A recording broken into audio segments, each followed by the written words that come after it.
Good morning, AJ, Mark, college baseball fans everywhere, the millions tuning in. How are we doing this morning, fellas? Doing good. Fantastic. Great morning here for baseball. Lots of stuff going on. Absolutely crazy night last night, per usual. We're getting used to it at this point. Uh, Mark, did you make it out to Corvallis last night? Did you, or were No, they? they're down They're in on the road. They're on the road. Yeah. yeah, they're in Southern California, so I had to watch them from home. But I had the laptop up watching some games. I had my phone up. I had the TV on. So we're getting a little bit of everything last night, getting all those games in. 10 more top 25 teams go down this week. Starting off their Friday down, unbelievable. That is the sport. Some people do cocaine, other people do college baseball. AJ, were you on cocaine last night, or were you watching college baseball as well? I was watching college baseball get my heart broken by the South Carolina bullpen for probably like the 15th time this year. It was rough after going to North Carolina, meeting them in Charlotte and beating them 15-2, Mm, and then going up and having our bullpen give up 2 in the ninth to lose 3-2. That was just typical at this point. Yeah, something that stood out to me last night. How about the Auburn Tigers? We have been so down on Auburn, or at least we were at the beginning of the year, and then they were kind of trendy for a little bit. They beat Vanderbilt last night. Vanderbilt has lost 6 SEC games in a row since for the first time since before Tim Corbin was hired. I've kind of been saying all along this doesn't really feel like a national champion level Vanderbilt team, and as soon as SEC play got underway, they've kind of looked a little fraudulent. Yeah, I've left them out of my Omaha 8 every single week we've done it, and I just don't think that they have a stud on the mound or somebody that's going to lead them in these big series. And you see it on Fridays; they keep losing Friday games. It's because they don't have a dude on the mound when they face this better competition. They didn't play anybody in preseason. They didn't play anybody until SEC time, and it's really come to show right now. All those SEC teams played a lot of good competition. They're all ready to go. I mean, I think they have studs on the mound. I mean, the team ERA is, I think it's like top 10 in the country. But that offense, where is Carter Young? Like Spencer Jones has 5 home runs. Enrique Bradfield has 3. Like there's something that isn't right with this offense. They're not producing. They're not clicking. They're not scoring when they need to. And Enrique Bradfield only has 18 stolen bases this year. There's a freshman at North Carolina who has 19. And then there's a guy for Texas Southern who has 36. So he's not creating runs like he did last year. So they're not creating offensively. Yeah, I agree. I think that they are struggling on the offensive side. My point with the pitching, I think that they have good pitchers, but they're not leaders. They don't have a leader on that team right now that's stepping up and carrying these guys through these games and getting them to, hey, we got to perform this inning. This is the inning we got to go. They just don't have that kind of guy right now. Yeah. And how much do you blame that on Tim Corbin for, you think you'd have certain starters set, and he's been kind of switching them out, not letting certain guys start every week. Again, my whole thing is I feel like he's trying to prep him for the postseason, but at a certain point, you got to start worrying about the regular season to set yourself up for the postseason. Agreed. Yeah, you got to win now, and he's not doing that. He's really just really mixing the lineup up, mixing this pitching staff up. I get the thought process of trying to be ready because he's been to so many postseasons. You're trying to run that, but if you don't give anybody the opportunity to step up and be that leader, you're really going to struggle. It's hard to doubt Tim Corbin when he's probably the best coach in our sport. But what is with Christian Little? Like he feels like a weapon, and he's really not being utilized. No. I don't get it. No. It is. He'll be brought in when, like in the South Carolina series, I think he was brought in when Vandy was down like 6-2 to hold him at 6-2. Like put him in to start the game so you don't give up 6. Like I don't understand. I don't understand the staff management. There has to be something there with Christian. Of course, we don't want to speculate, but it has been a little weird for really since the end of last year when he wasn't used in the postseason like he should have been. Any other games stand out to you guys this week? Well, I was just looking, yep, Tennessee is still good.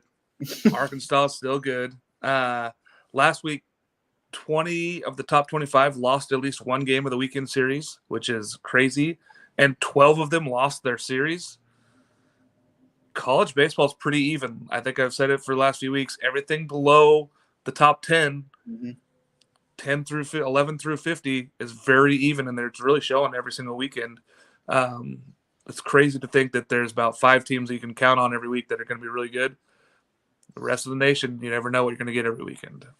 Well, how about Grand Canyon taking 2 from Texas Tech during the midweek? They have been world beaters, or at least Power 5 beaters this year. I think they've split a season series with Arizona. Again, swept Texas Tech. Like, they beat Oregon State 1-2. Yeah, split with Oregon State. And those are top 15 teams, not even like top 25 teams. Those are top 15 teams that they are either winning a series or splitting. And it's, again, dangerous team to look out for. Yeah. I looked earlier in the week, and they've beaten every Power 5 team that they've played this year. Yeah, they've at least split, and a lot of those are road series for them. They split on the road, and then they finally get a home series, Texas Tech. They show that they belong. They're like, nope, you're in our place now, so this is how we win ball games. That throw from left, unbelievable throw that dude out of second base. That's a cannon. It's a cannon. Yeah.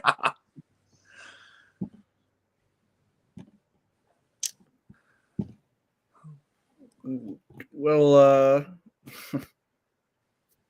yeah, I feel bad. Thatcher Hurd, UCLA. I don't know how much you guys heard about that. That's a tough loss for UCLA. They felt like they were just finally starting to climb, getting where they wanted to be in the Pac-12, and they were starting to play well. They won last night in extras, but yeah, I think it's going to hurt. That's a tough loss for them. Of course, I give him a shout out on the freshman, but it's going to hurt. But as long as he comes back healthy, best thing for him. He is a freshman, so he has time. He has time to take his time. And I feel like coaches are being more safe around these arms and, these injuries. They don't really want to rush these guys back now because they've seen – even like Kevin Abel, he threw too much in the World Series, never threw again for the Beavs.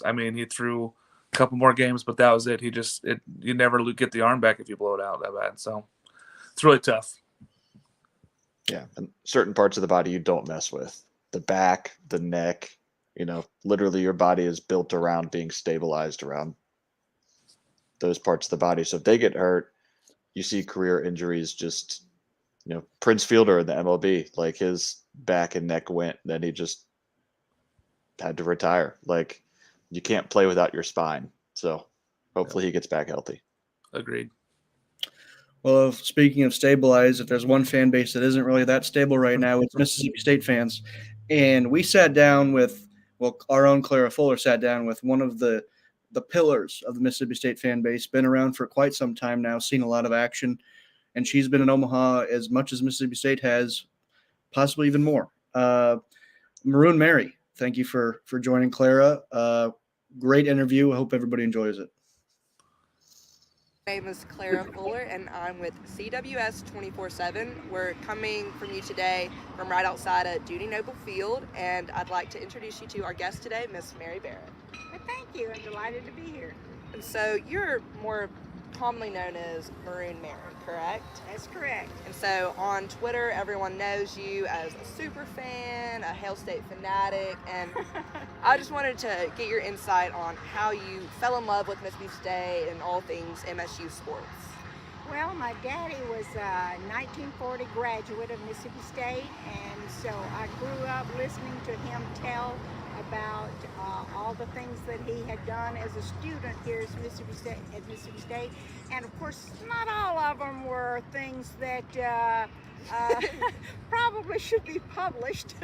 But anyway, we enjoyed listening to his stories, and I looked forward to one day being able to attend Mississippi State. We listened to all the sports on the radio because we did not have a television in my early days, and even after we got a television, there was no SEC game of the week, so listen to Jack Crystal and then Jim Ellis when he began to broadcast the baseball games, and what can I say? I just loved everything Mississippi State. Hey, I think a lot of us do, and so I found you from Twitter. You have a huge Twitter following. Everyone kind of knows you as your persona, Miss Maroon Mary. How did that kind of start, and how did that kind of take off, and how did you gain a following? Well, I named myself Maroon Mary a long time ago, actually on Jean's page. And so then I decided, oh, that's a pretty good name. I'll just carry it forward. And so I did. Well, when Dan Mullen was hired as the football coach at Mississippi State, he had a ladies football clinic. And he introduced us to having 40-yard dashes for each age group. And I won the senior division the first year that he came, the second year, the third year, and all the way for 9 straight years. And on the 10th year, Coach Moorhead was here, and he also had a clinic. But when I ran, I was leading the race, but I pulled a hamstring. And I found out quickly why you can't play with a pulled hamstring, because I was black and blue from my knee up to my waist. Well, so, I mean, Mississippi State obviously just had a huge national championship, our first in program history. I want to know how you experienced it. Well, I attended every home game last year, and that included the regional and the super regional. And a friend of mine, Paige Long, invited me to go to the College World Series with her husband and her son. And I had met her on Twitter, so I agreed to go. And also, Hannah Everhart went along, who is of American Idol fame, and she was my roommate for the time that we were up there. But we went to all the games and cheered and laughed and cried when we won, together. Met a lot of wonderful people. She introduced me to Rafael Palmeiro, and we also had a picture made, of course, with Ron Polk and Luis Paireno. I don't know if you remember him or not. He was a pitcher here, and we hung out with him for a couple of days, and we just had a fantastic time. And that World's Championship, or the National Championship, we finally won it after it had eluded us so long. Finally. Well, tell me about your friendship with Mr. Brandon Walker. We all know him from Twitter, and I want to know how you got to know him. Well, I would listen to some of his podcasts, and so I ran into him in the left field lounge, and he said, "I need to have you on my podcast." Well, I thought he was joking at first, but anyway, he invited me to come on, and it was everything was going to be done at Maroon and Company. And I thought he'd just have me on for about 10 or 15 minutes, but he had me on the entire show. And he was so gracious, so nice, and I've run into him several times since then. I saw him at the College World Series, and he, like I say, has always been very generous to me. Didn't he make sure that you had tickets to those games? Yes, he did. He asked me, "Do you have tickets?" I said, "Well, yes, I do." And he said, "I just wanted to make sure." And because you had to be there. It was only right. Well, I was certainly thrilled to be there. Oh, yes, so was I. So, I mean, I've got to ask. Tell me about this hat of yours. It's become synonymous with Maroon Mary. Tell me about where you get all these buttons. Tell me everything. Well, I bought the hat a number of years ago, and I just had a couple of pins put on it. And I went to the 1996 Olympics in Atlanta, and there was a person there that had pins all over their hat. And I thought, after I got thinking about it, I said, I need to put pins on my hat and wear it to baseball games. And so that's what I did. Several people have given me pins, and I try to have a representation of all the different sports because I love them all. So that leads into my next question, and I'm going to ask it. Which sport is your favorite? Oh, I just do not have a favorite. Basketball, of course, is my first love. The reason it's my first love is I grew up in a very small town, and the little school that I went to, basketball was the one and only sport. We played a lot of basketball games, and that was back in the 3-on-3 days. I don't even know if people know what I'm talking about when I say 3-on-3 for women, but actually they didn't have a lot of boys playing, and so oftentimes we got to scrimmage with the boys, and anyway, that's the sport that I started out loving. But if I had to choose, I don't know what I would do, because I'm a season ticket holder for baseball, both basketballs and football, and You're just a true fan. and I enjoy them all, and I go to the free ones too. The free ones like volleyball and softball and soccer and tennis. So you're dedicated pretty much. Yeah. If Mississippi State's playing, I'm willing to be there. So, Maroon Mary, after being at all these games, tell me about a favorite moment or two, but let's specifically talk about baseball. What was your favorite baseball moment that you've attended? Well, other than, of course, winning the national championship. That's a given, yeah. I think probably my favorite would be when we played Clemson in the Super Regional. It was a phenomenal series, and we really were not expected to win that series, but we did. And of course, another favorite time was when in 2019, my daughter came over from Georgia. My daughter Danielle came over and picked me up, and we went to Omaha. It was my first trip to Omaha, and it was. We went for the opening ceremonies, which I didn't do when on this last trip. I just went for the final 3 games, but going for the opening ceremonies really is very phenomenal. And you could. They also had a time where that you could line up. The fans could and get autographs from the players. And Coach Lamonis was funny because he said, "Mary, what are you doing in line?" And he said, "You already have our autograph." I said, "I know, but I don't have it from Omaha." Exactly. Exactly. He was just making sure that you're getting taken care of. Yeah, he was. Okay, so obviously you're huge on Twitter. We have social media, all this information 24/7. But when you were growing up, how did you get this information without Twitter? Well, it was not easy to get information. Of course, when I was at Mississippi State, I attended all the home games, except, this is so ironic.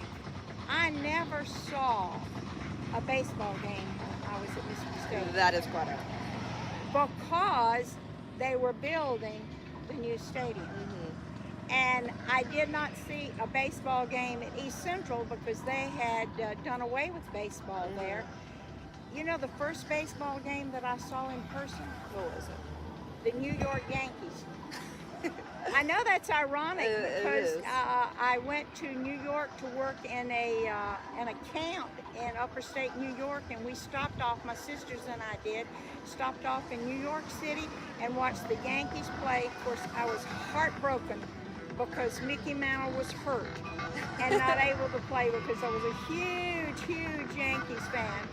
But anyway, that was the very first baseball game I ever saw, and of course he was my favorite player until here at Mississippi State. My favorite player was Elijah McNamara. I mean, that's a pretty solid choice. Yeah, from Mickey Mantle to Elijah, that's pretty good transition. Big hit Mac. He's iconic for Mississippi State. Yeah, he is. He's just he was a great player and also a great guy. He was always so nice to to speak to me, and to this day when he sees me, he always speaks to me. So tell me about how you used to actually call in to Mississippi State radio station. When I was in Georgia, It was very difficult to get sports news about Mississippi, so I had the phone number for the radio station WSSO. So I would give them a call and I'd say, "What's the score in the ball game?" And I think they got tired of me calling sometimes, but that was really about the only way I knew to find out. Now I had 3 children come to Mississippi State because that was much later, and when they were here, they would call and tell me what was going on, and even though social media hadn't really got off the ground, there was a little bit more of communication going on. Yeah, well, basically that just shows how dedicated you are to Mississippi State and its athletics, and that's why you're famous. That's why people know you, because you're not a Fairweather fan. You're a true fan for Mississippi State athletics. Well, I sure try to be. I love it. Let me tell you, it's more for my benefit. And like I say, I just really enjoy going to every one of the sports and cheering for the guys, and then oftentimes tweeting about them. I usually make several videos each game and put them on Twitter. And believe it or not, there are some people that they can't watch the games, and so they enjoy finding out what's going on. They'll even say to me sometimes, they'll say, "Maroon Mary, what's going on?" They probably love that they have someone that can, always be helpful, because I know you're so sweet to everyone on Twitter. And you try to be. I sure do. I try to be. Well, we've loved having you to learn more about your story, your experience as a Mississippi State fan, and I'm just so glad we got to sit down and talk to you, because I learned a bunch. I know our viewers are going to learn so much about you, and as always, Hail State. Hail State.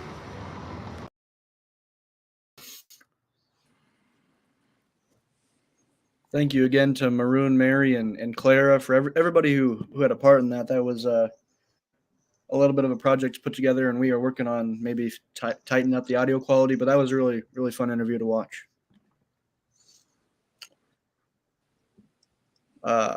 Speaking of Mississippi State fans, perfect segue. We are going to touch on some teams that are underperforming a little bit this year, and I think I'll just start it off there with that segue. Mississippi State was our preseason #1 team. I would argue that there's no team that is, in terms of where they were at the top last year to now, underperforming. 19-12 this year, they have yet to win a series over a team that I would consider to be a signature win for them. They just haven't really looked like Mississippi State. They're clearly missing that leadership that they lost with Tanner Allen, Rowdy Jordan, and now Landon Sims, who's out for the year. And nobody's really risen to the occasion to be a consistent bat in that lineup. Hunter Hines has kind of looked the part, but I don't think people are really afraid of Hunter Hines yet. Whereas Tanner Allen came up, you were afraid. I think Stephen Chuck knows that. So shout out to our friend Stephen. Another underperforming team, Nebraska. We had them at number 23 in our preseason poll. They are 12-16. Not overly concerned about Nebraska because they do have the benefit of playing in that kind of weak Big Ten. So they could easily win that conference. Nobody would be surprised if they managed to do that. They did sweep Ohio State, but they did drop a series to Michigan, another good team in that conference. I think people kind of overlooked how much talent they actually lost and just saw a team that was right on the edge of breaking through against Arkansas, and then they ended up kind of rolling out a lineup that people weren't as familiar with this year. And then my last underperforming team is East Carolina. We had them at number 11 in our preseason poll. They've just looked mighty inconsistent. They really haven't beaten anybody of note. They do have the benefit of, again, being in kind of a conference that's a little easier to win. There are still some good teams in the American, but East Carolina could absolutely still be one of those teams where we're looking at the postseason field when it comes out and saying, oh, how did they win that regional? Here they are in a super. So, but that loss of Carson Wisenhunt out for the year for disciplinary issues, I don't think it's been officially announced, so we won't say what it is or what it isn't, but that was certainly a big blow when you lose your Friday night starter and your guy that you think maybe he can be an All-American. Yeah, Mark, you want to go next? Sure. So I actually had Mississippi State and East Carolina as well. I thought that they were the two biggest ones. But I'll throw in a couple other ones. Liberty. I mean, we love Liberty on this program, and they started off so hot. Started off with that Florida series, going down there and winning. And they have really dropped the ball and really have not been winning weekend series that they need to win.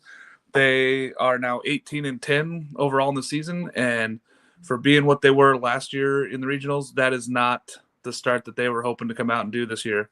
I know they got a lot of social media presence. They got all the fun uniforms going on now. But if they don't win ball games here soon, they're not going to be looking at a 2-seed anymore in the regions, which is going to be tough for them.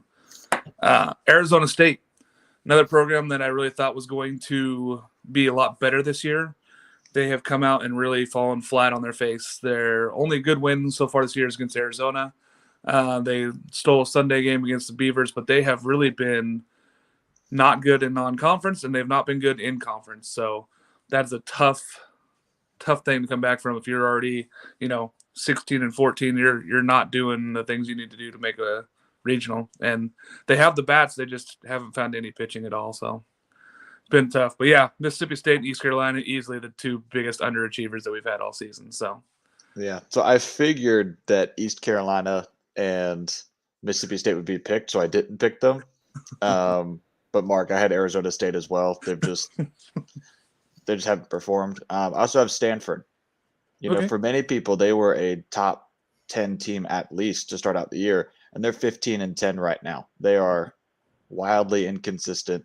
Again, the talent's there to go on a run. All they have to do is, settle in, win back-to-back Pac-12 series, and boom, all of a sudden they're sitting there looking at, 22-12, and we're feeling much better about them. But Stanford hasn't been performing up to their level. And then Duke. Duke is 13-17, and the ACC is so deep this year. The remaining ACC series, they played Notre Dame, Georgia Tech, Pitt, who hasn't lost an ACC series yet, NC State, and Virginia Tech. So things could get ugly quick for this Duke team if they don't turn it around. Borderline top 25, top 30 team coming into the year, and they could finish with a really bad looking schedule. So it could get ugly for them in a hurry. Yeah, other polls were really high on Duke to start the year off, and I know, they played okay but they have not. 13-17, and they're not going to make a regional at this point. They're not going to beat those teams that they're coming up with in that ACC series. Maybe they get Pitt. Maybe Pitt stops being hot. They're not going to beat those other four. That's just not going to happen. No, it's. I think people are high on Duke because they want Duke to be good in almost every sport except basketball. but it is.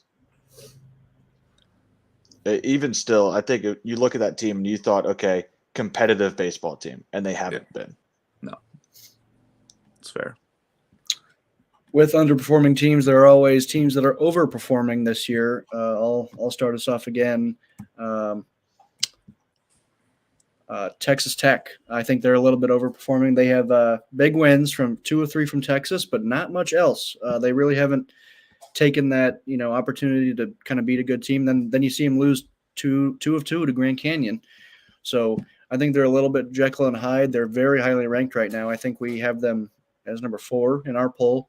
I just don't know. They lost their ace last year. He transferred to A&M. I just worry about the longevity of this Texas Tech team. They've always kind of been that team that will try and outscore you first to 10. That may not work in the postseason. We saw it last year where Stanford just silenced them. Stanford was able to find a way to beat the Bats and took advantage of their kind of suspect pitching. Then I would say Miami. I've never trusted Miami. Maybe I just don't have a read on Miami, but they went 1-2 against Florida, and that's like really the only quality team that they've had the opportunity to play up until conference play started. And they did sweep North Carolina, and they beat Virginia last night. So maybe they are coming around, but they're a top 10 team right now. I think that's partially due to maybe some confusion in the 11 through 50 category, like we talked about, where it's kind of bumped Miami up a little too quickly. But they are very highly rated for a team that I don't really trust right now. Miami could lose the next 2 games, and nobody would really be surprised. To a good Virginia team. But I also said Georgia. Now, I love this Georgia team. I think Georgia has the potential to be this year's Tennessee.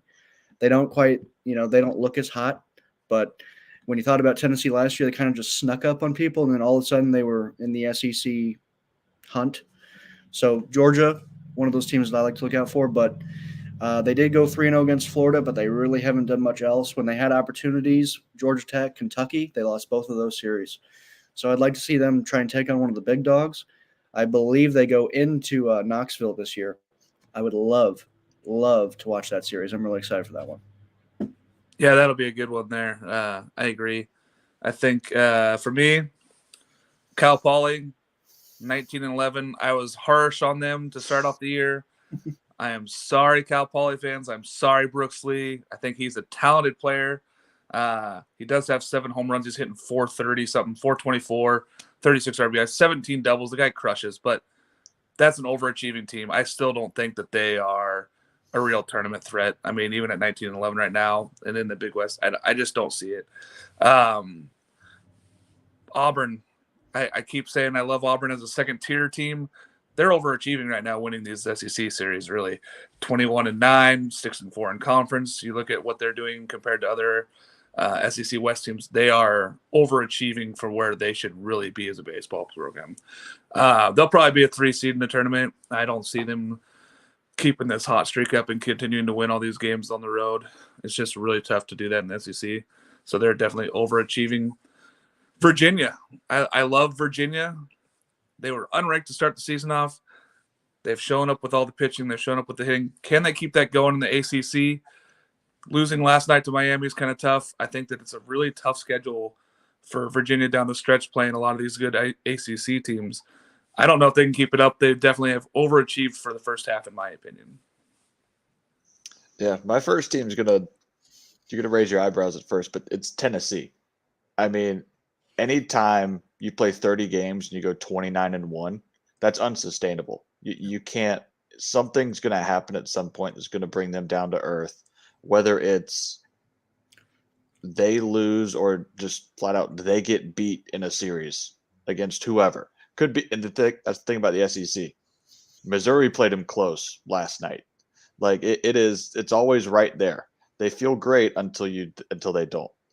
So they're still the number 1 team in the country. They're still, even if they have losing weeks the next 3 weeks, we're still going to have them in the top 15 because they're just a top 15, top 10 team at worst. Miami. I had Miami on there as well. And then UCLA. I think we all thought coming into this year UCLA was young and talented. And that next year was going to kind of be, get these freshmen experience. And then next year is when they were going to try to take on the Pac-12 in the national scene. They've been overperforming. They're 21-8. They've won a couple series that maybe you look at and think they shouldn't have. But Thatcher Hurd going down with injury. Hope he gets better. But it is, there's going to be some freshman regression and just kind of a roller coaster ride. So as the pressure mounts, I see UCLA kind of coming back down to earth a little bit. Yeah, you mentioned that Tennessee series, and Tony Vitello went to Missouri, so you think maybe the tinfoil hats are coming on a little bit, like, okay, I'm going to humble my team a little bit. We're going to throw the series against my alma mater, and then we're going to get back on track just to get a little adversity going. But I think then Tony kind of realized in about the 7th inning, you know what, let's go ahead and win the game anyway. Yeah, losing's not fun, so why lose? Why start it up? Yeah, exactly. Yeah. I mean, that's a great Tennessee. Again, yeah, I'm with you. Tennessee, they're not going to go 29-1 down the stretch. Like, that's just not going to happen. They're not going to repeat that same thing. Same thing as like with my Virginia, 26-3. They're not going to do that in the second half. These teams are they're good. They're not bad teams. They're just overachieving from what they really should be. Right. You hear that, Noah? Miami is not a bad team. They're a good team. You hate all teams in Florida. We know. We already know you hate the whole state of Florida. I wish I didn't. I really like Florida State sometimes. But God, you watch a Miami game and it's like you're watching a high school game with that backdrop. Oh, it's horrible. I hope they don't host a regional, but they will. More than likely. Yeah. Well, speaking of hosting a regional, second half bold predictions. Who's going to be in that discussion, folks? Mark, who do you got? All right. My bold prediction, is that USM Southern Miss is the last remaining Mississippi team in the field. I think that they are hold on longer than Ole Miss, and I think that Mississippi State doesn't get as far. USM is the team that's going to hang on the longest in the tournament.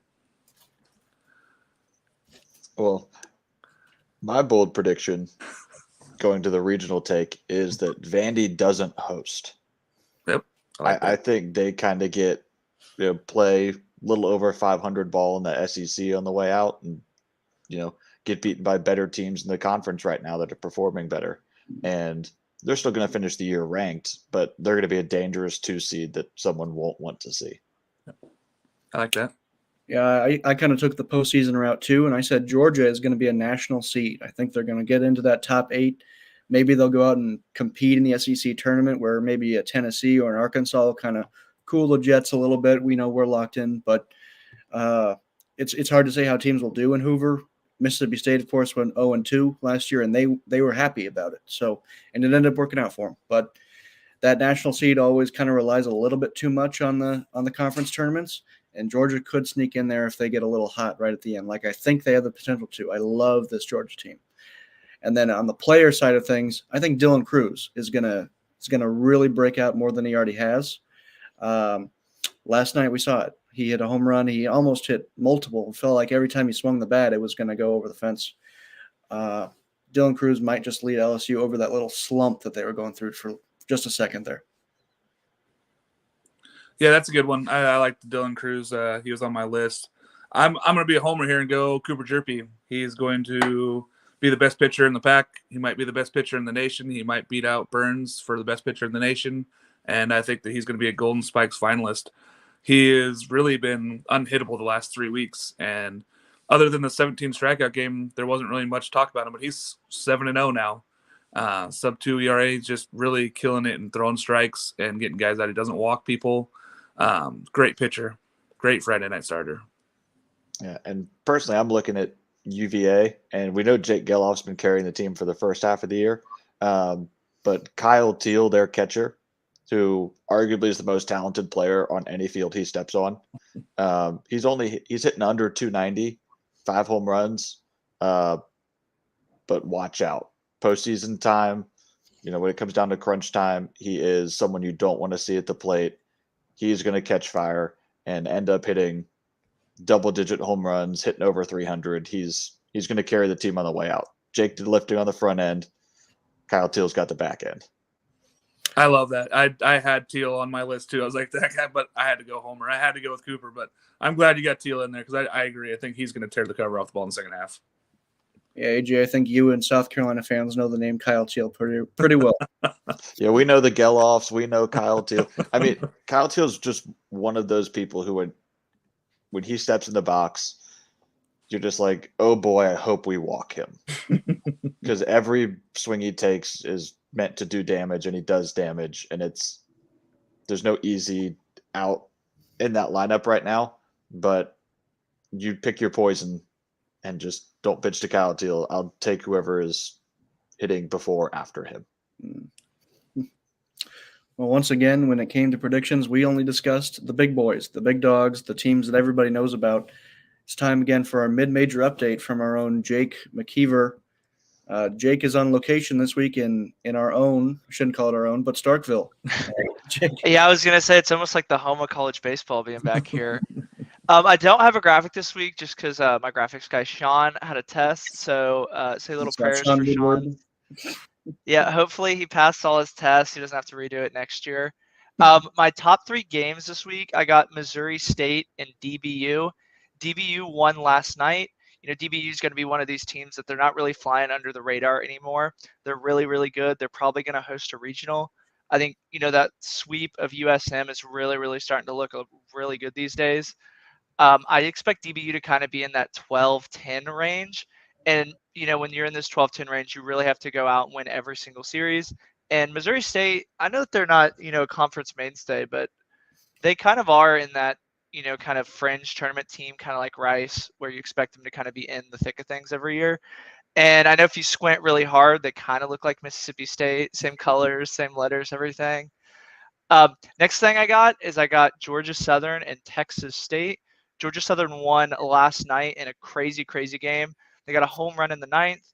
They got another one in the 10th. They did blow it in the 10th a little bit, but they came back, scored 3 in the top of the 11th to go.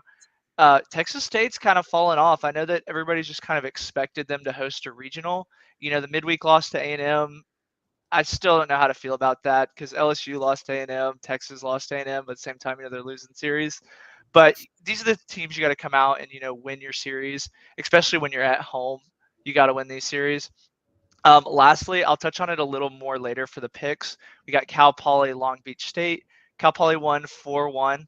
And I know Mark said it was kind of a fugazi and not to read too much into it, but they are hot right now. They're 6-1 in the Big West. Brooks Lee is hot, hit another home run last night. You already mentioned kind of my upsets. GCU over Tech. I could kind of start to see Tech falling a little bit. They're kind of my overachiever at the moment just because usually good pitching always beats good hitting. And when they get away from their little crackerjack box of a ballpark, they tend to struggle. And I mean, when you go and lose 2 games, and even GCU was trying their hardest to blow that second game, it appeared. So you just got to go in and, win against these teams. I got Southern Miss over Ole Miss. I know we're kind of getting repetitive here a little bit, but I guess Southern Miss is the kings of the SIP so far. So I wouldn't say that's so hot of a take that they're going to go further than Mississippi State and Ole Miss. And then last thing I want to mention is Bean Pot. So that's the conference tournament. I mean, not conference tournament. That's the city tournament in Boston. It's going to be UMass and BC. BC beat Northeastern. Wanted to kind of touch on Northeastern a little bit because I guess everybody kind of just expected to check the box. They win the CAA. So is the CAA kind of deeper? Is Northeastern not as good this year? We'll kind of see it going forward, but I'm really shocked at how underachieving Northeastern's been this year. Yeah, I think the Colonial is probably deeper this year. I mean, College of Charleston's been down for a couple of years. They're kind of on the way back up.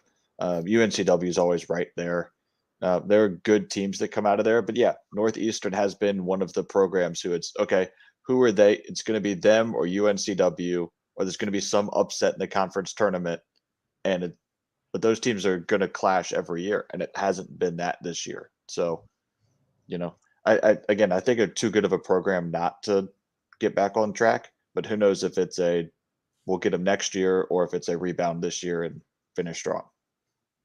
Yeah, when you already, and it's, beginning of April and you already have more conference losses than you had all of last year, that's going to start to raise some red flags kind of in my eyes. And, especially when you get in these mid-majors, it's like Mississippi State. I know we always talk about how disappointing they are, but at the end of the day, they could probably sweep Tennessee last series, win a game at the conference tournament and make, a 3 seed. Northeastern really doesn't have that luxury where they truly have to go out and kind of dominate their conference to even get recognition to get above a 4 seed. So when you lose really early, it just puts a lot of pressure to come back. And sometimes there just isn't enough time to get some of these quality wins. Yeah, now you're looking at they have to win the conference tournament, and they're probably still not even going to get a 3 seed. They're going to get a 4 seed even if they win the conference tournament now. So without that early season record, they're not going to get anything above a 4 seed. But they have to win the conference tournament now. Yeah, and I mean that's a tough task. I mean, we've seen it with college basketball with just random teams coming out and win, and it's even worse with baseball when you get into 3-4 games in a weekend. Yeah. It's whoever's hot at the time, and the best team doesn't always make it in baseball. The best team doesn't always win. Yeah, I think it was Jacksonville University went into their conference tournament like 9-21 on the year last year, and then won it all. Yeah, or South Florida last year too. They got hot at the right time. Yeah, it's conference tournaments are a crapshoot because you got teams who are in and they don't really, go full into it. Like Mississippi State last year, they were like, okay, we just want to get healthy, and then you have teams who are fighting for their lives, and that's a team fighting for their life is a dangerous team to play. Yeah, and I mean it's kind of the best part about Hoover, those first couple of games with all the fringe teams where you see kind of their best pitchers. They're playing, like it's Game 7 of the World Series, and then it kind of just trickles down a little bit. Like, I mean, I'm sure Tennessee will probably bring all their starters to hit, but their pitching is probably not going to be what you see in a weekend series because they're just not going to want to burn those guys super early because it almost is like a second season once you get into the playoffs. Nice pun intended with the Tennessee rotation. Don't want to burn their guys. Yeah, that was intended. And I do feel like, obviously in the SEC or ACC or big conference like that, when you do get in the semifinals and the finals, those kids want to win. Yeah. They're not there just to like tick the boxes. Yeah, I mean, but that's more of a competitive spirit more than like a talent standpoint. Like they're not gonna just try and pitch everything, burn their bullpen. I mean, Ole Miss might because they really, really value that conference tournament win. But most teams, it's really just kind of like go out and play. If we win, we win. The competitive drive kind of pushes those games to be really competitive. But it's from a coaching standpoint, they're not, coaching those games like they can't win. Like they're trying to, not lose, if that makes sense. Right. I think it's more about how the games are managed and, the arms they put in and how long they leave them in. You're not going to see a Kevin Kopps be left in for 8 innings in the SEC tournament. You're going to see him throw in like the 7th or 8th to get work in. And he's going to go and dominate. He's going to go perform. Those guys are going to go show up still. But it's how the games are managed. We're not saying the kids don't try harder. Yes, I do want to say that. The games still matter. I mean, like, look at midweek games. Midweek games, they really don't matter in the grand scheme of things, but just the competitive nature of an athlete, they're not going to throw away a midweek game. Yeah, I'm excited to see Pac-12 having its inaugural tournament this year. I'm interested to see how these coaches coach through that because a lot of these guys, it'll be their first time coaching in a postseason tournament like that. So everybody that hasn't had Omaha experience, those teams that haven't had that, it's going to be different for them. I'm excited to see what happens out there. And then you even look at Mitch Canham, who never even played in the conference tournament. It's about time the Pac-12 gets one up there.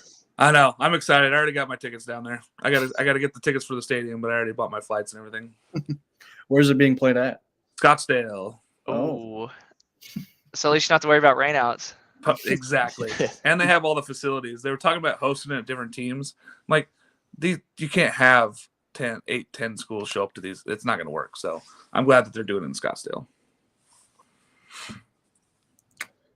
Jake, you are on location this week. How has Starkville been to you?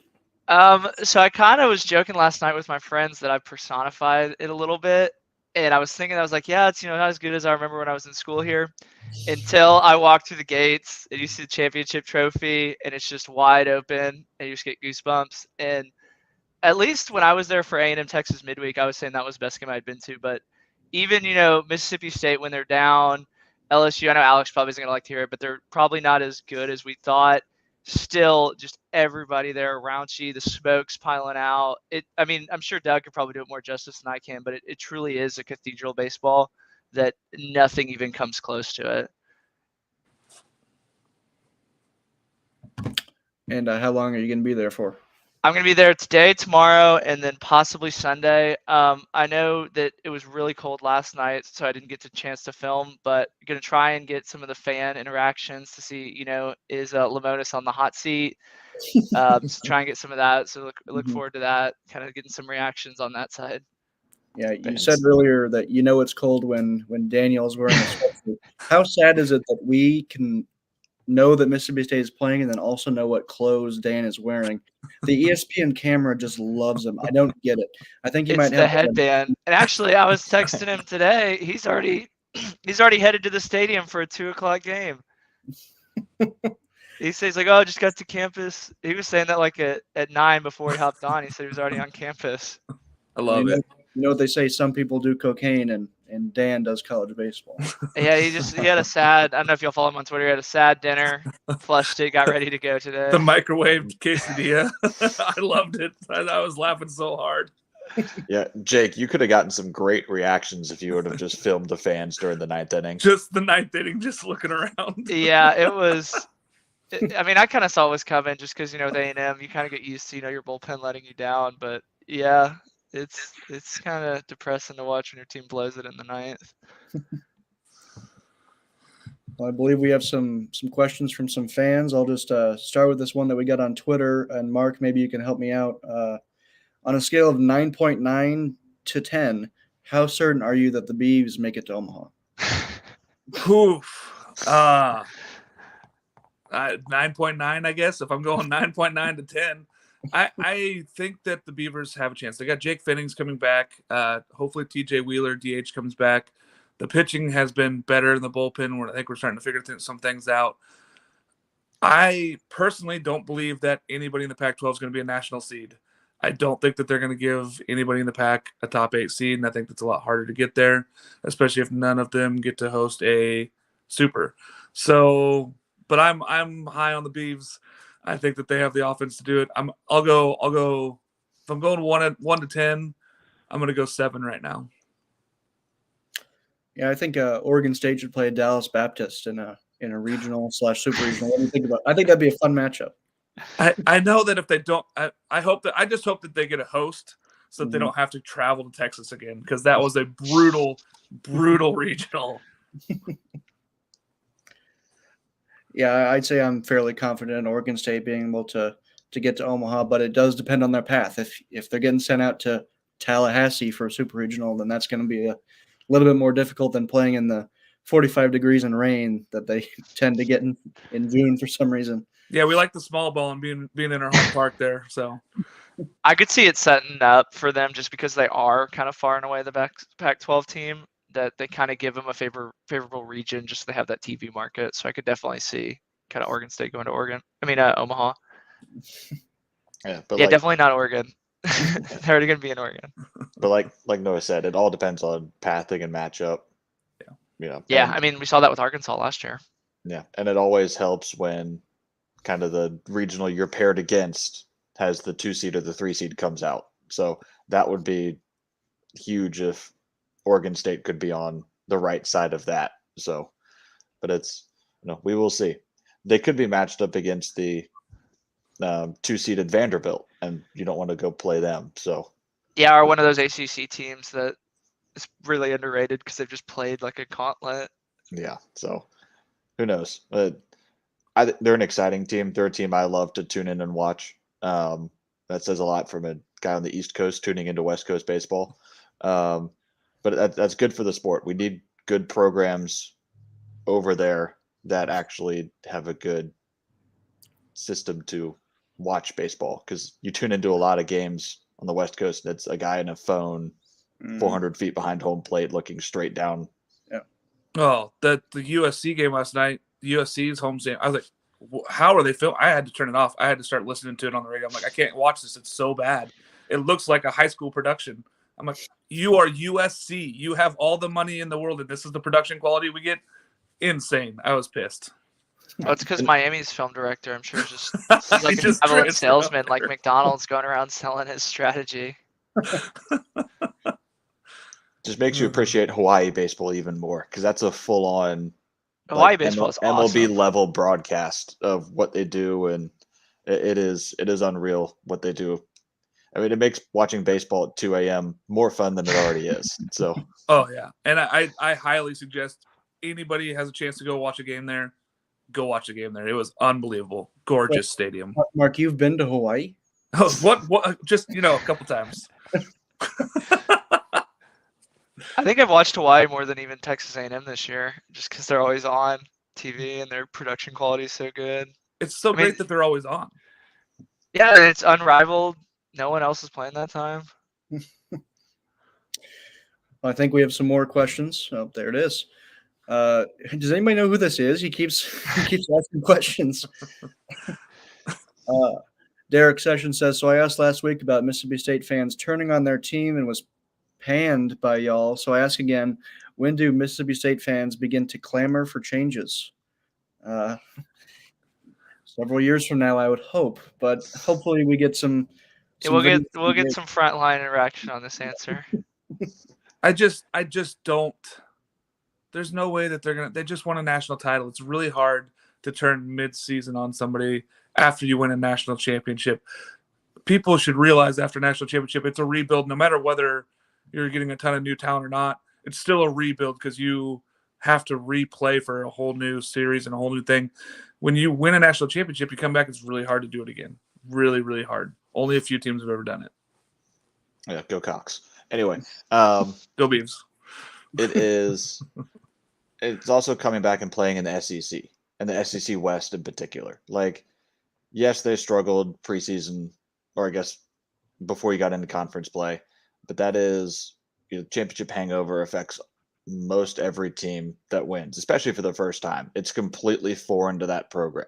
They're always used to chasing the car as the dog, and they finally got one, and they don't know what to do, and they're kind of lost as to, okay, how do we get that energy and desire back?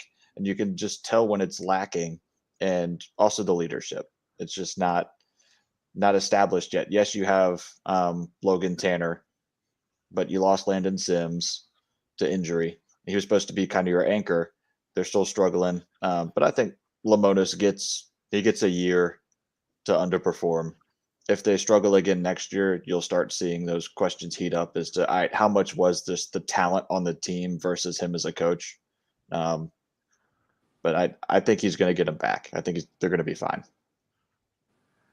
Yeah, I think someone on Twitter mentioned it earlier. I forget which run it was where they went to Omaha, where they swept #1 Florida, and it kind of got them into the tournament. They do have Tennessee that last series, so if you're looking for some deja vu, I could totally see them figuring it out that weekend when Tennessee kind of really doesn't care about it, and then going on a roll, getting in a very favorable regional, super regional. Because that's the thing too is, at the end of the day, they do have a lot of experience in regionals and super regionals, and you almost expect them to be there. That they get somebody like Sam Houston who doesn't travel, another West Coast teams that really don't travel well. They just expect, it's like, oh, they lost to Tulane. They could easily get hot for a weekend and go into a super regional, and it'd be a huge success season. Yeah, last night on the broadcast they said Mississippi State has kind of played their way into the bubble. I'm like, obviously we know that it's kind of a fact. It just threw me off. Like, really? Because you just assume that even if they lose out, they'll find a way to be in the tournament. They had that Mississippi State magic. Somehow they're gonna get in. But it was just so weird to hear somebody on TV say, yeah, they're kind of not in the tournament right now. Oh, okay. Just don't send them to Corvallis, please. Don't send them to Corvallis. For each, what is one team that you are way higher on than the rest of the team at CWS 247, or that the rankings reflect? Maybe a team you have in your personal top 25 but didn't make it into the consensus. This is a very good question from somebody who hasn't been kind of plugged into what we do. But thank you, David, for the good question. I'm going to have to think about it. So why don't we put the question on Jake? Definitely Virginia Tech. I've been really, really high on Virginia Tech for a long, long time. I had some stats, so I'll bring them up later. But Hurley, Malinowski, they can just flat out hit, and it's really good to see. I said they were in my preseason top 25, and I've had them as high as 11 and 12 in some of them. But it's definitely far and away Virginia Tech. I wouldn't be surprised if they're playing in a super regional with how they hit. And I know that we always say good pitching takes care of good hitting, but they're just so deep, and they truly do just go out and bang the ball around. Yeah, I mean, my team that I'm high on is Dallas Baptist. I think they've kind of gotten their feet under them, and they struggled to start out the year, and people just kind of went, okay. There were a lot of people's trendy picked for, hosting a regional or making it to Omaha, and they just went, oh, we were wrong there. Well, it's hard to make that call after 2 weeks. I think they are a top 15 team and could play their way into being, it's hard for them how they're ranked, but I think they could play their way into the conversation of hosting a regional and might be one of the most deserving teams that doesn't at the end of the year. Yeah, I'm torn. I was high on Gonzaga all year, and we didn't have them ranked early, but now they're in the top 25. I've still had them pretty high. Auburn is the team that I've been championing for and I've been voting for every week. I think that they have overachieved. I agree with that, but I still think they are what they are. They're 21-9. They keep winning ball games. They keep winning games in the SEC. Eventually, if they win another weekend series this week, we're going to have to look at putting them in the top 25. Yeah, my team is going to be Georgia. I keep talking about my Bulldogs. The poll kind of got, propped them up a little bit, but that's because of my vote. I had them as a top 10 team. We have them at number 12 in our poll. Even I think that's a little touch high. But when I have them at 10, I have them at 10. I love Georgia. I'm so excited to watch them play some of that upper tier competition. Obviously, they're playing some just absolute garbage team this week, I think, AJ. And they can barely win. So I don't know what that says about your Bulldogs. Well, as long as people are associating them with me, that's fine with me. I'm going to pour all my stock into Georgia. They're coming to Omaha. Look out. Man, you really are into the Florida hate. I have to be. I'm fully invested. if Miami is playing in Omaha, I may not go to any games.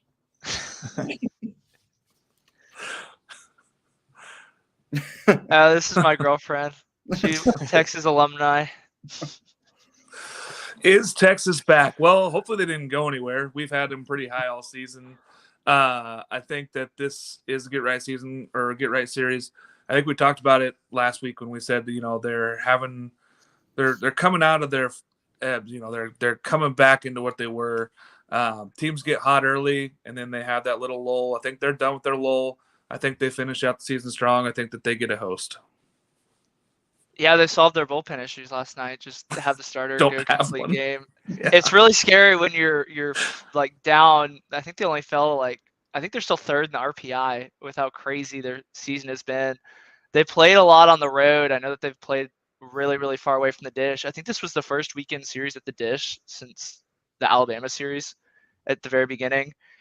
I want to say they play pretty much the entire month at the dish, if not short road trips. I could totally see them getting back in that national seed. It's going to be them, Tennessee, and Arkansas for the 1, 2, 3 seed. Yeah, it's really hard to keep a team that we consensusly called the number one team in the country for a couple weeks down. So I think that it's very hard to say Texas is back in any capacity. But yeah, I guess they might be back. If beating TCU is back, they're back. And I mean, I don't want to overreact to it, but I mean, it was just one game, but gosh, did they look good. I still don't think they make the College World Series. I think something goes wrong with that team. That's just classic Texas to be like the 2 seed overall and then lose to, I don't know, Sam Houston State in that regional and just or A&M. A&M is the 3 seed. A&M is the 3 seed and go back to back, just lose to Sam Houston State as the 4 seed, lose to A&M as the 3 seed. And Texas State, A&M, and then maybe Texas Southern. That'd be a really fun regional. One game to win it all. Do you want talent or momentum? That's a really good question. Boy, momentum has carried some teams through the tournament. I mean, you look back to Stony Brook. I mean, that's another team that had some talent, but they had a lot of momentum. Oregon State 2018, that was a team that had a lot of momentum. They weren't super talented necessarily when you looked at them versus the rest of the nation. They came in hot and they stayed hot. A lot of these, Mississippi State had a lot of talent last year, but when they got hot, they stayed hot through the rest of the tournament. So I think momentum. I'll take momentum. Yeah, I agree. You mentioned the 2018 Oregon State team in that championship. They just stole momentum out from Arkansas. Arkansas may have had the better MLB prospects. I won't even say that. Oregon State had some good MLB prospects, but from top to bottom, Arkansas was a little bit more loaded, and they just got steamrolled by the big M, momentum. Yeah, I would definitely take momentum. I mean, I wouldn't say NC State was more talented than Arkansas last year. I wouldn't say when Coastal, dogpiled that they were the most talented team. When your bats disappear, it's really hard to manufacture runs, and we see numerous times with bad teams beating really, really good teams late in the season. Mississippi State in I think 2018, that was a momentum team. They really weren't that talented. They got pushed around a lot in the SEC, and if they didn't face Adley Rutschman in the Beavs, they probably would have dogpiled a lot earlier. Yeah, and I think it's one of those things where on the mound, it's kind of a closer call, because you want that dominant arm on the mound, but hitting's contagious. So if there's momentum at the plate for an offense, they're just going to keep rolling. I'd rather have an offense that just believes in itself and is producing above their, talent level than a talented offense, because anybody can go 0 for 3 any night, and it doesn't take, sometimes in the big games, the bright lights, the ball gets a little harder to see. Everything's moving a little quick for those guys, so it doesn't. Momentum for sure. Yeah, you always see those kind of stats where the team who wins Game 6 wins Game 7, X amount of the time, or Game 2 of the College World Series Finals. Game 3 usually goes to the same team. Yep. You felt pretty good in Mississippi State beating Vanderbilt, even though Vanderbilt had Kumar going. Is that it for questions? If it is, we can bring on our gambling expert. I'm sure he made us more millions last week, and he's going to do it again. That's why we have this fancy studio here. Alex, are those your money bags I hear clanging around? Yeah, man, we're doing pretty good so far this year. Above 500, always, right about 65% on our bets for this year. So, you keep following us, and we'll make you some money. So for this week, let me pull it up here. So this week, I like my first bet is the over in the Arkansas Florida series. So that that series is going down to the wire. They got the rubber match today, and game 3, both clubs can bang, and that's a small ballpark they're playing in, and so I like the over on 11.5 there. And then I like Texas to finish the series against TCU today. So, they won last night. You guys mentioned that about the complete game from Pete Hansen, and I like them to go ahead and win the series today against TCU.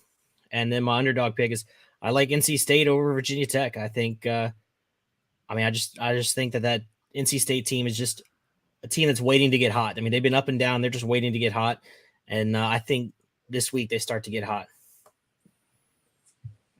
Yeah. Wouldn't that be classic NC State, just losing 21-10 and then coming back and just dominating Virginia Tech the very next day? That's what I said. I bet that they're going to win 11-2. That's what I was saying. I think that they come back and they win today in convincing fashion. They're just too hard to count out. I could see the over in that game hitting too, just because I feel like both teams. That's what it's gonna be 1st to 15, not even 1st to 10. Yeah. And then of course the Sunday game's gonna be like a 5-4. Yeah, just like yeah, low it's scoring 2-1 affair. or something like that. Oh man! All right, so now we'll get into our our pick'em segment. So if we look at the standings from last week, I feel like I did a little bit better on my math this week than I did last week. But Jake with the big week last week, going 8-2, takes the top spot. 20-10, and Mark and I tied right there at 19-11. And then AJ and Noah kind of bringing up the rear there. Better pick it up. Hey, we're in striking distance. That's all we're trying to do. Momentum, not talent. Momentum, not talent. I've had that 5-5 bug. I'm thrilled to be at 6-4 last week. 6-4. It's a whole new You're over the hump. Oh man! All right, so this week we got NC State, Virginia Tech. I just talked about that. So I went NC State to win the series. Obviously, didn't go my way last night, but I still think that they can do it. What do you guys think? Well, I just want to say that this is the best logo I've ever seen you put on the screen. The Virginia Tech Hokie. I'm never picking against Virginia Tech again. I think NC State's a little too hot and cold. Virginia Tech's hot. I don't know if you guys knew this, but Jake likes Virginia Tech. So, I picked Virginia Tech. Yeah, I thought NC State I thought they'd come back. I thought this would be the weekend where they come out and they win this series. But boy, 21 runs last night. That's not good to give up. Yeah, 11-1 inning. I mean, they're number 2 in the nation in home runs per game. I mean, I didn't check it this morning, but Jack Hurley, I think, was leading the nation in average. Malinowski's, I think, top 10 in home runs. They're hot, and when you're hot, you got to get it while you can. And I think they even sweep. Ooh. That's Wow. bold prediction, but I'm up on the Hokies this year. Yeah, and I think Virginia Tech's an underrated team. I just thought this would be the week NC State kind of kicks it in gear. And I'm still not hopeless for this weekend. How many times have we seen a team put up a bunch of runs and then come back and just lay an egg the next day? So, but I'm not optimistic with this pick after putting up 10 runs and losing by 11. But I still think it's possible. All right, so next we got Oregon State USC, and it's a clean sweep for the Beavs for us this week. Yeah, I thought it might be. I was hoping somebody would go out on a limb and take USC this weekend. I think that Oregon State's just too talented. And then after losing last week to Stanford, this is a get-right series. This is one that puts them back in the Pac-12 hunt, especially with Arizona losing last night to Washington State. This puts them right back where they need to be. Yeah, hard Yeah, to I think pick. USC kind of already blew their series upset earlier in the year. I think when they beat UCLA. I know that we kind of get the USC schools confused sometimes, but both of them, it seems like one series they just come out and play outrageous. It already happened this year for USC. So, I mean, this is where Oregon State kind of proves why they deserve to host a regional. Yeah, it's hard to pick Oregon State to lose 2 series in a row. And I know when I saw Oregon State versus USC, there was no confusion on who they were playing because there is only one USC. I'll ignore that. I think this would have been a much tougher pick if Oregon State had won the series last weekend, because this could have been a trap series for them. But coming off a series loss, their attention is fully on Southern Cal. So there is just nothing that should stop them from winning outside of fluke injuries, bribing the umpires. Like Oregon State should win and should sweep. All right, so game 3, we got a clean sweep for the Hogs against Florida. So we got the rubber match today, so we'll see how we do. Florida needs it, but I think that Arkansas is a better team. I think they have more talent. I think they come in and they win today. Florida really needs a serious win. They are in trouble. Yeah, I have a Florida friend who's a writer with us. His name is Mitch. You guys are probably more familiar with him from last year's antics. But he has been a little bit worried about O'Sullivan now. He's always so quick to jump on the we should fire this coach train. It's one of the reasons that I don't like Florida, because they're just so we got to make a change immediately. So I hope they keep losing, and I hope Arkansas takes care of business today, especially with I'm going to go see Arkansas next weekend, so I'd really like them to not be on a little bit of a sour note. So Woo Pig. Yeah, I mean, I know that you mentioned that Florida really needs a series. I think Arkansas really needs this series because they're kind of like the redheaded stepchild that everybody forgets about. I know that they're third in the nation, and it's kind of weird to say that, but I don't think they get as much love as Tennessee. I don't think we talk about them as much as Texas. They're just quietly going out winning ball games. I think they really need this one just to kind of stay relevant, to kind of prove to themselves. Like, all the Arkansas fans are going to start barking a little louder once they win this series. Yeah, and my thing coming into this was Arkansas is a better team. Florida needs it, but I felt like Florida might be trying to push too hard to win it. I think Arkansas, beat the best arm they had Friday or Thursday, I guess it was. And Arkansas struggled a little bit at the plate yesterday, but Florida doesn't have the arms Florida used to have. It's not the same, just stable. They just run out. Lefties throwing 95, righties throwing 97. Like, it's not the same Florida arms, and I think Arkansas is going to take advantage of that in game 3. Yeah, it's always a bad sign for Florida if Hunter Barco goes out and they lose the game. So, yeah, there is no fan base that prides themselves more on taking 2 of 3 than Arkansas. So this is very Arkansas to lose game 2 after winning Barco game 1. So, all right, so Virginia and Miami. Everybody's picking Cavaliers except for Mark, huh? Don't look now. Miami's won 11 straight. That is a good ball club, Noah. They are coming up. They are winning baseball games. They are not doing it pretty, but they're really doing it defensively and pitching, which is surprising for a Miami team. Usually you'd look down and you'd be like, oh, they scored 15 to win that game. No, they're winning these ball games 6-3, 6-4, 5-4. I think that they can hang on and win the series. They won last night. Virginia, the state of Virginia, I think, is the new Mississippi with them and Virginia Tech.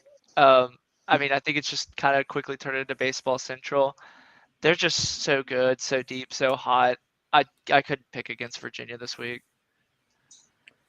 It is very hard to pick against Virginia. Even harder for me to pick Miami. They are frauds. I would love for them to get exposed, but losing game 1 was not great for our Cavaliers. Let's go Hoos. I kind of planned in losing game 1 to my pick because I feel like Miami is their Friday night guy. They need him to go out and win games for that team to be successful. And he did. He went out and shoved. But it's the real, okay, can the 2 and 3 starters hold their own? And I think the Virginia offense is too potent to be held down for games 2 and 3. So I think Virginia deeper pitching, and I think the offense wins game 2 and game 3 for them. All right, so next we got TCU and Texas.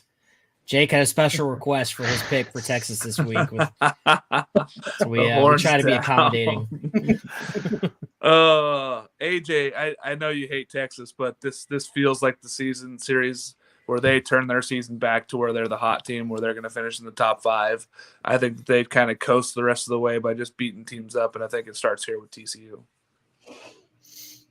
And really, this is one of the picks I'm looking at. I'm like, okay, I need to get a game on somebody. Who's everyone going to pick? And I'm not. Again, I'm not high on Texas, but TCU getting shut out 2-0, having a Pete Hansen go 9 and the complete game and under 100 pitches, not having to use any arms in that bullpen, doesn't make me feel great about this pick. Yeah, this is another war where if I had known what logo we were going to be using, I probably would have leaned toward TCU. But, yeah, you're welcome for seeing that logo. You wouldn't have seen it without me. So, but yeah, I think Texas might even sweep this one. I think they're going to get right back on track.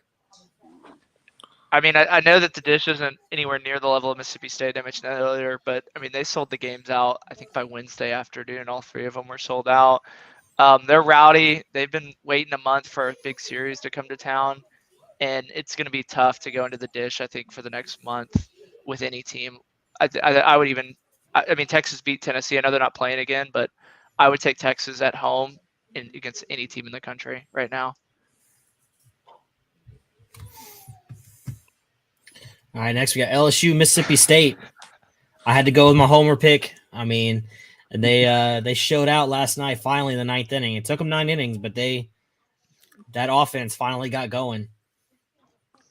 Watch out when LSU gets momentum. I was excited with my Mississippi State pick until, the 9th inning. I thought that they're going to steal game 1 right there. I felt pretty good about that. Them being at home, I thought maybe this is that. I think for me, the theme this week is the midpoint in the season, who's turning it. I was kind of hoping Mississippi State turns it here, but, typical Mississippi State last night, they walk a guy, throw a wild pitch, hit another guy, 2-run single, 2-run bomb, and lose in the 9th. I mean, that's tough. Yeah, I don't know if you guys noticed earlier, but when I was going over the underperforming teams, I actually had Mississippi State with one more win than they actually do because I was typing mine out in the 8th inning. I forgot to go back and fix it, so – your rookie mistake. Yep. You're welcome, Mississippi State fans. That one's on me, but the other 12 are on you. So I've got LSU going in there and taking 2 of 3. I wouldn't be surprised if they swept. I think that this is one where LSU gets back on the right foot and Mississippi State starts to wonder, what are we playing for? How are we going to fix this? Yeah, I wish I could change my pick. Unfortunately, you got to play 27 outs. Otherwise, Mississippi State would have won. I'm going to kind of go in more of a grand scheme thing. I think that A&M series loss that LSU had early is going to really come back to haunt them, even if they start to go on a roll. It's going to look really bad the further and further into SEC play, and I think they're going to be a dangerous 2. But if I could, I know I have Mississippi State logo, just maybe it was a homer pick. I was getting too nostalgic. But, I mean, LSU, even when they were down, they were hitting the ball hard. It really didn't feel like they were really even a doubt that they were. I mean, they just have so much confidence. I mean, it's a completely different team than I saw, at least when they were playing at A&M. They just looked confident. Like, even down to their last out, they still looked confident. I should also No, go ahead, AJ. I just thought this was a get-right series. Like, Mississippi State finally gets a team that they feel they can play with at home. LSU is not coming in, tearing the cover off the ball. They haven't been extremely hot. Like, they haven't been the team we thought they'd been, but thought they would be preseason. All of a sudden this series looked a little bit more gettable. Thought they'd be able to win. Looking a lot less hopeful now. Yeah, I was just And going to add. LSU always has Mississippi State's number too. I think they always. This is always their get right series. It seems like. Hopefully, some Mississippi State fan gets upset with us for using this logo. Oh yeah, this isn't the baseball logo. They love when people use the banner logo.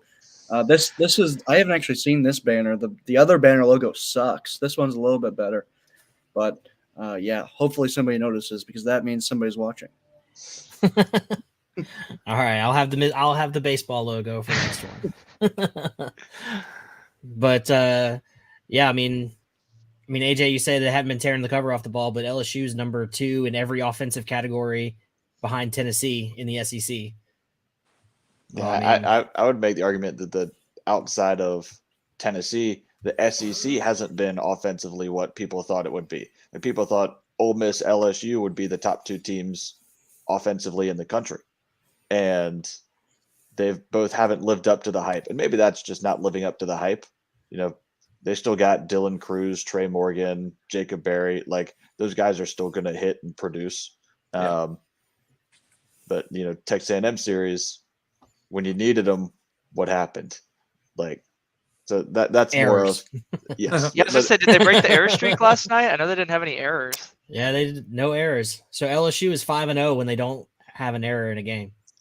It's So- sad they only have 5 games without. That I means was that they've thinking committed that's- errors in 26 games. We're in April.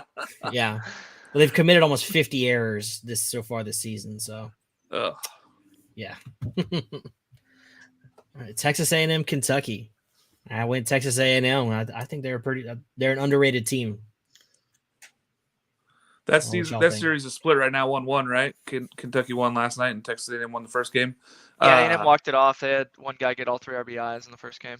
Yeah, you know who that was? That's Troy Claunch from Oregon State. You're welcome. Yeah, number 12. He transferred down there because unfortunately he didn't have a spot anymore, and he was doing a graduate transfer degree. Anyway, I think A&M should win this game at home. I think that's a game that they should come out and beat Kentucky because I hate Kentucky. I don't think they're good at baseball. Mm-hmm. Yeah, this series just feels so gross. So Jake even got out of town because of this one. Yeah, But yeah, I thought it was a basketball game at first. That's not on the schedule. yeah, A&M just a little bit of a better team. Kentucky kind of had those flashes. I think they're a little bit of a fake ID. Credit Colin Coward, but yeah, give me A&M to win today in the series. I'm not going to comment. I'm going to jinx it. All right, so next we got Georgia Tech and Florida State. So Noah continuing with his state of Florida hate. I started to give him some credit the last few weeks and was picking Florida State and had him highly ranked, but I think this is the one where Georgia Tech gets back on track. Frankly, I have no idea how the game went yesterday. Does anybody know? But yeah, give me the Jackets. I think that they're a team with Kevin Parada is going to take over one of these days, and he's going to go on a little bit of a run.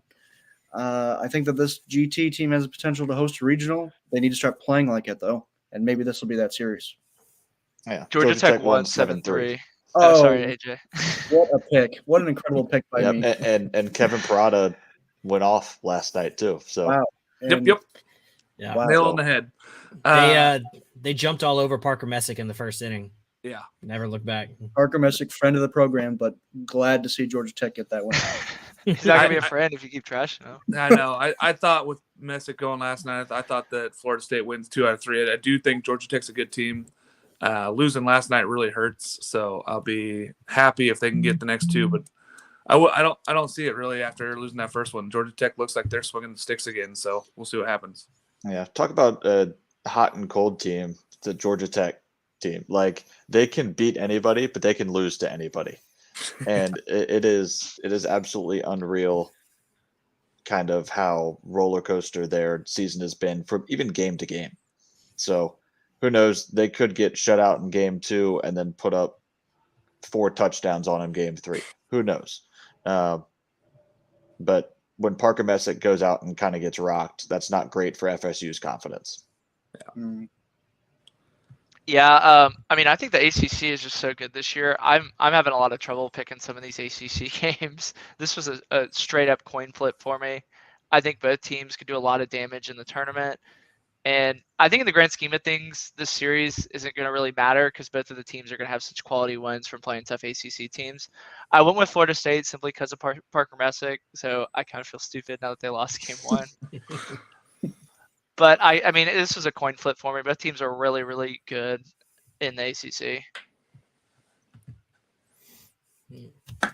So next, North Carolina, Louisville. Not much faith in the Tar Heels. Boy, Which is they proved unfortunate us 'cause they had a wrong really last nice night. logo. That is a really cool logo, but yeah, North Carolina crushed last night, right? They put it on them. I still think Louisville can come back and win the series. I think that North Carolina was down a little bit after the last couple weekend series. I do still think that the ACC is very tough, and I think North Carolina can be right there. But their key is pitching, and they still gave up some runs last night and got touched up, so I don't see them winning the next 2. Yeah, I think North Carolina kind of scared me after their weekend with Virginia Tech, kind of the day how they just got kicked to the curb, said on to the next one.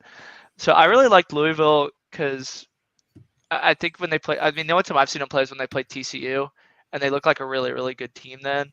But I mean, like I said earlier, the ACC is just so tough. These are coin flip series where it could go either way. Yeah, my logic for the pick was Louisville's hot, North Carolina's not.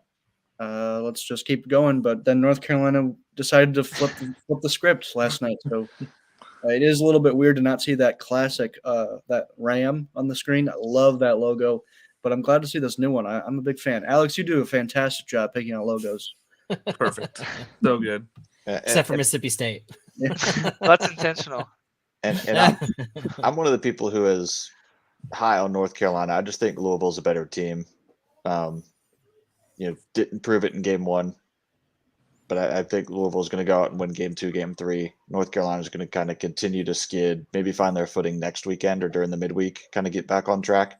North Carolina's too good to continue to slide, but I didn't think the bounce back would be Louisville.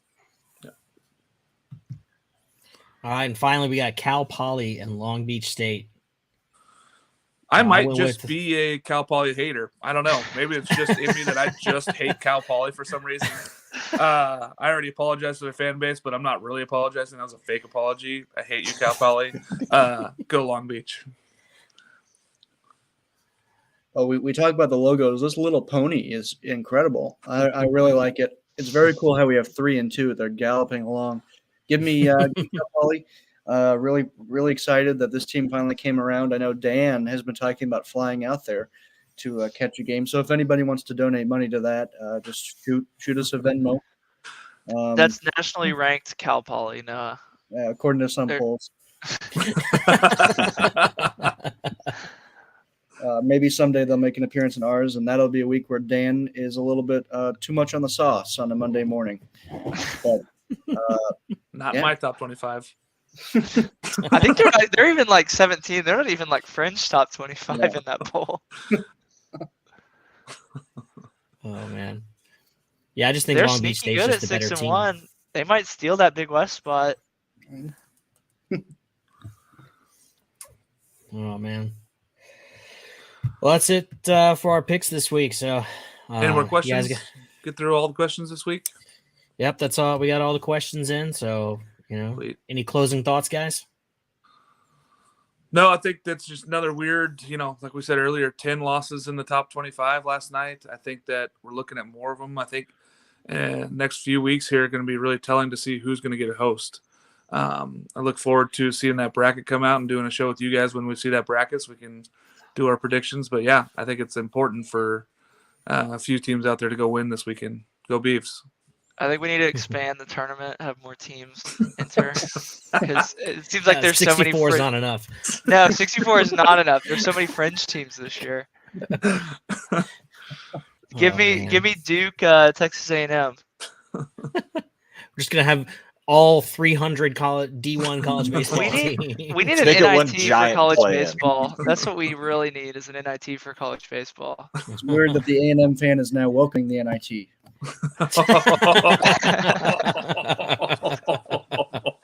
Oh man. All right, guys. Well, we'll see y'all next week. Yes, sir. Thank you.